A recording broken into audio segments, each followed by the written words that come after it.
Good day to all of you students. Today I shall teach you class 9th history, chapter 3rd. Name of the chapter is Nazism and the Rise of Hitler, and it's a part 4th of this chapter. Student, it's a part 4th of this chapter and our heading is the destruction of democracy. कि democracy का destruction होना, democracy का ख़त्म होना.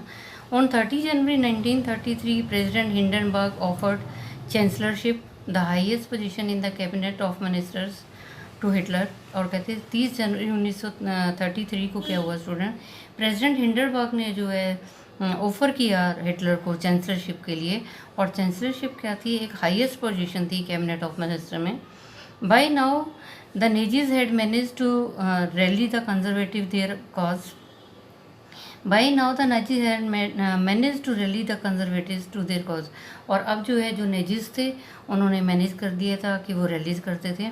Having acquired power, Hitler set out to dismantle the structure of democratic rule.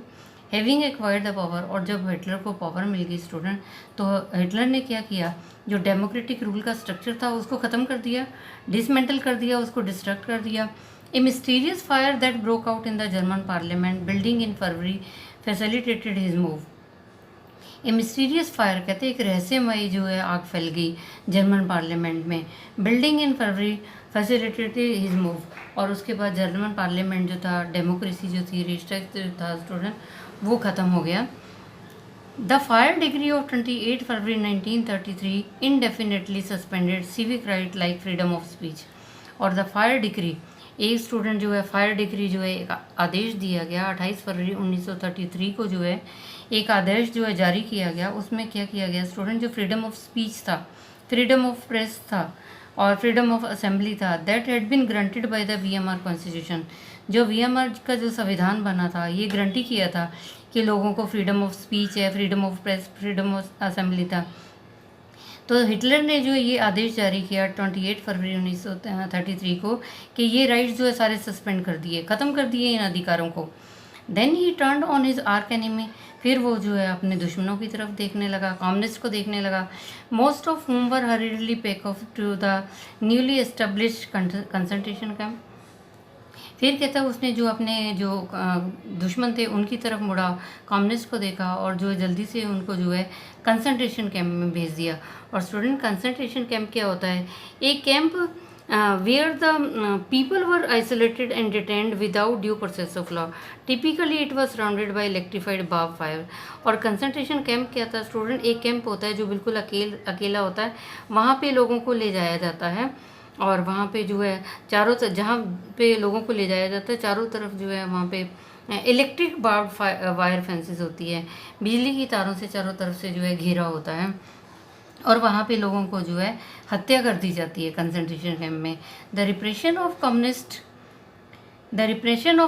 Was sewer.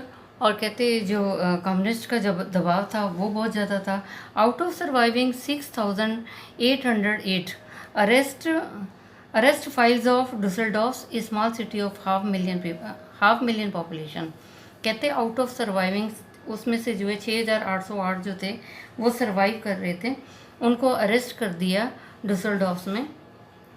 The repression of the communist was severe. जो communist का repression था वो बहुत सीवर था. Out of the surviving 6,808 arrest files of Dusseldorf. और कहते जो 6,800 थे जो बाकी सर्वाइव कर रहे थे उनको भी जो है वहाँ पे डुसेल्डॉर्फ में जो है अरेस्ट कर लिया था. और ये डुसेल्डॉर्फ क्या है स्टूडेंट, एक छोटा सा शहर है जिसमें जो है 500,000 पॉपुलेशन है. और 1,440 वर those of the communist alone. और उसमें से 1440 जो थे वो कम्युनिस्ट के थे. And they were however only one among 52 types of victims. और उसमें जो है 52 तरह के जो है विक्टिम्स थे, शिकार थे, projected by the Nazis across the country. और पूरे देश में नेजीज ने जो है उन पर अत्याचार किए थे. On 3rd March 1933 the famous enabling act was passed. और 3 मार्च 1933 को क्या हुआ स्टूडेंट, एक मशहूर जो है फेमस एनेबलिंग एक्ट पास हुआ. This act establish dictatorship in Germany. और इस एक्ट के अकॉर्डिंग क्या हुआ, जो एनेबलिंग एक्ट पास हुआ 3 मार्च 1933 को, इसके अकॉर्डिंग जो था वहाँ पे जो डिक्टेटरशिप हो गई, डेमोक्रेसी ख़त्म हो गई और डिक्टेटरशिप हो गई. It gave Hitler all the powers to sideline parliaments and rule by decree. और इससे क्या हुआ, जब ये एक्ट पास हुआ तो इसने सारी पावर जो है हिटलर को दे दी और इसने पार्लियामेंट को जो है साइड पे कर दिया और उसका जो है अपना आदेश चलने लगा। All political parties and trade unions were band, और जितनी भी पॉलिटिकल पार्टीज थी या ट्रेड यूनियन थी सबको बैन कर दिया एक नेजी पार्टी को छोड़ के, एंड इट्स एफिलिएट्स, और जो इसके साथ वाली पार्टी थी नेजी पार्टी के साथ। The state established complete control over the economy, और स्टेट ने जो है पूरा कंट्रोल कर लिया इकॉनमी पे, मीडिया पे, आर्मी पे, जुडिशरी पे, क्योंकि इनेबलिंग एक्ट से पूरी पावर जो है हिटलर को होगी। हिटलर जो है डिक्टेटर बन गया, पार्लियामेंट को ख़त्म कर दिया और सारी पार्टीज़ को जो है बैन कर दिया गया। सिर्फ एक नेजी पार्टी ही थी जिसको अलाउ था, और नेजी पार्टी ने कंट्रोल कर लिया देश की इकॉनमी पे, मीडिया पे, आर्मी पे, जुडिशरी पे। Special surveillance and security forces were created to control and order society in ways that Nazis wanted। और फिर स्पेशल सर्वेलेंस, स्पेशल जो है सिक्योरिटी जो है फोर्स की गई, स्पेशल जो है नज़र की गई, स्पेशल जो है उसको जो है चेक किया गया, एग्जामिन किया गया। Special surveillance and security forces जो है उन्होंने जो है उसको इम्पोज किया। स्पेशल सिक्योरिटी जो है उन्होंने इम्पोज की कि ये कंट्रोल करेगी, पूरे समाज को जो है कंट्रोल करेंगे, और इस तरह से कंट्रोल किया जाएगा, फोर्स इस तरह से कंट्रोल करेगी समाज को जिस तरह से नेजी चाहते हैं। Apart from the already existing regular police in great uniform, और उनके पास पहले ही एक रेगुलर पुलिस थी जिनकी ग्रीन यूनिफॉर्म थी और एसए था और द स्टॉर्म ट्रूपर्स थे, और दीज इंक्लूडेड गेस्टेपो था। गेस्टेपो क्या था? एक सीक्रेट स्टेट पुलिस थी। एसएस था। एसएस क्या था? प्रोटेक्शन स्क्वाड था। क्रिमिनल पुलिस थी, सिक्योरिटी सर्विस थी, and it was the extra constitutional power. और ये सब क्या थी? एक्स्ट्रा कॉन्स्टिट्यूशनल पावर थी, जितना कि कॉन्स्टिट्यूशन में नहीं था उससे ज़्यादा पावर थी of this newly organised forces that gave the Nazi state its reputation as the most dreaded criminal state.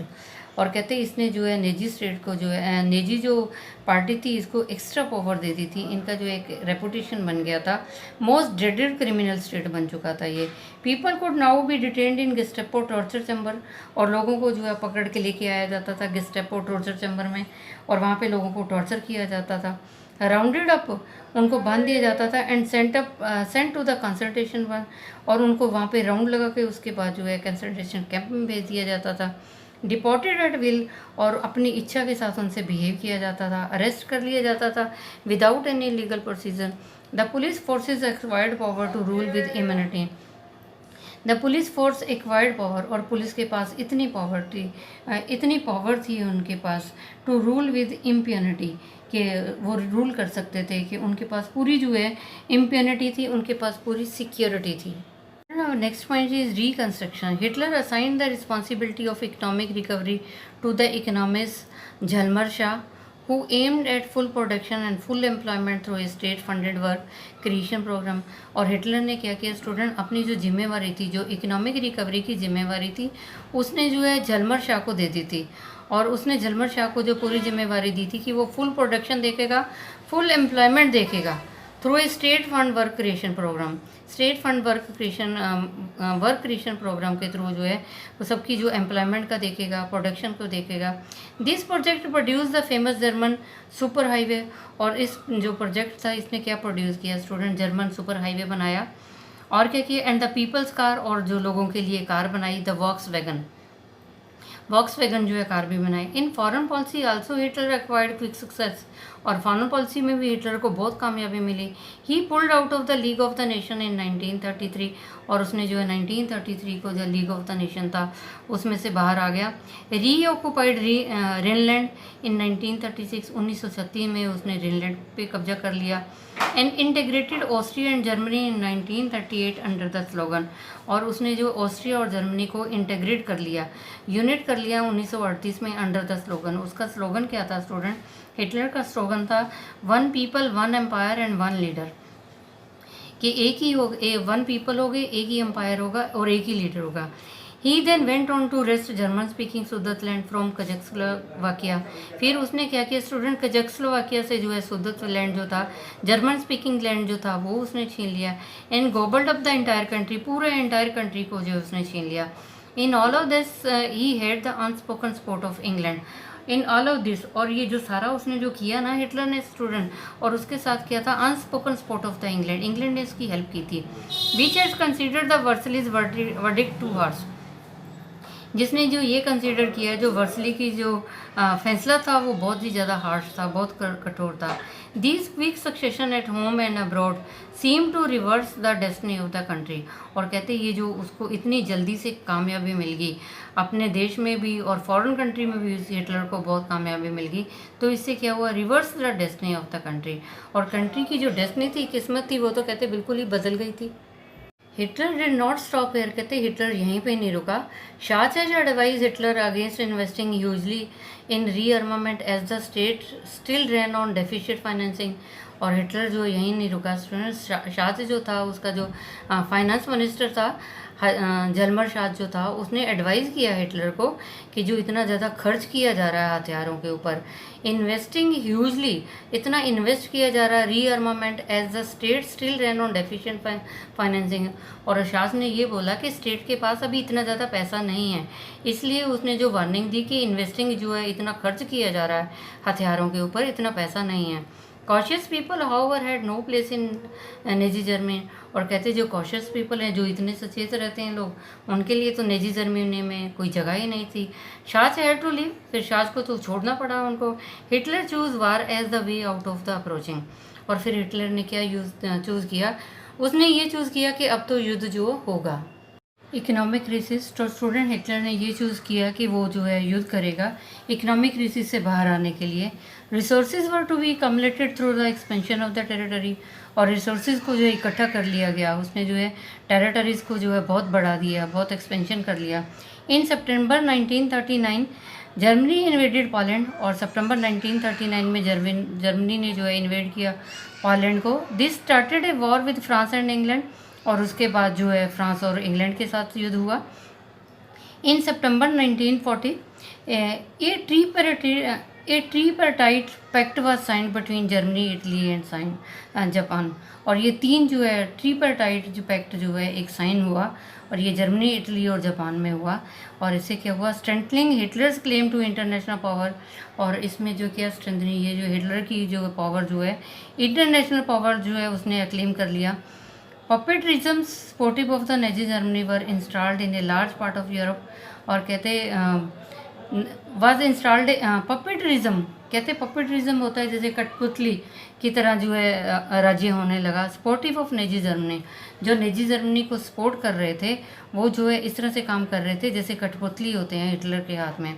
Were installed in a large part of Europe, बहुत से यूरोप के जो बहुत सारे हिस्सों में जो है पपेटरिज्म जो है इंस्टॉल कर दिया गया।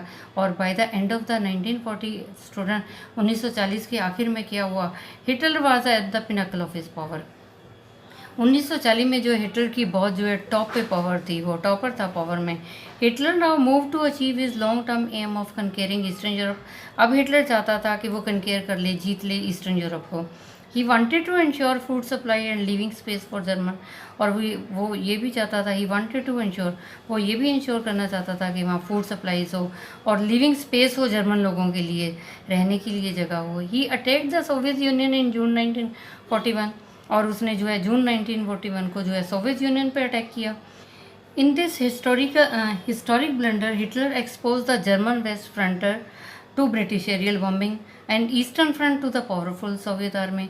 और इसमें हिटलर ने क्या किया स्टूडेंट, जो उसका जर्मन का वेस्टर्न फ्रंट था वो तो उसने खोल दिया था ब्रिटिश एरियल बॉम्बिंग के लिए, और ईस्टर्न फ्रंट था वो जो है उसने जो है एक्सपोज कर दिया पावरफुल सोवियत आर्मी के लिए।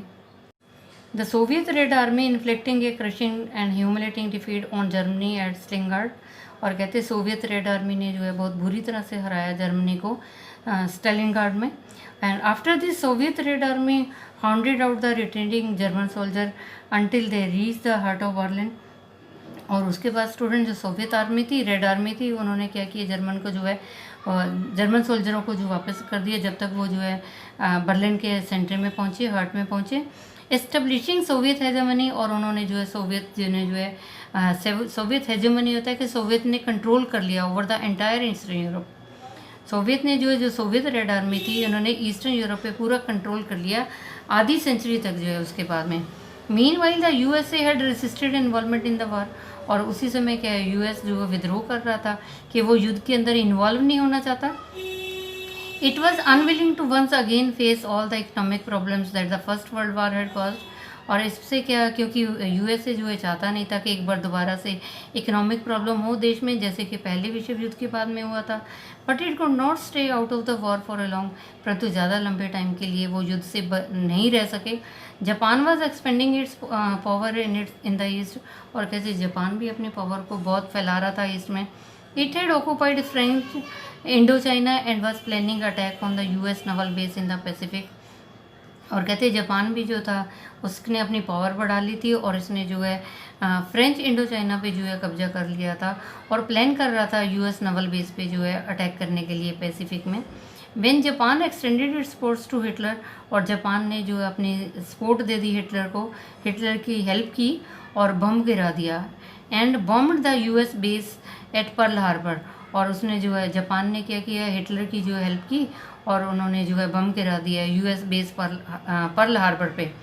The US entered the second world war.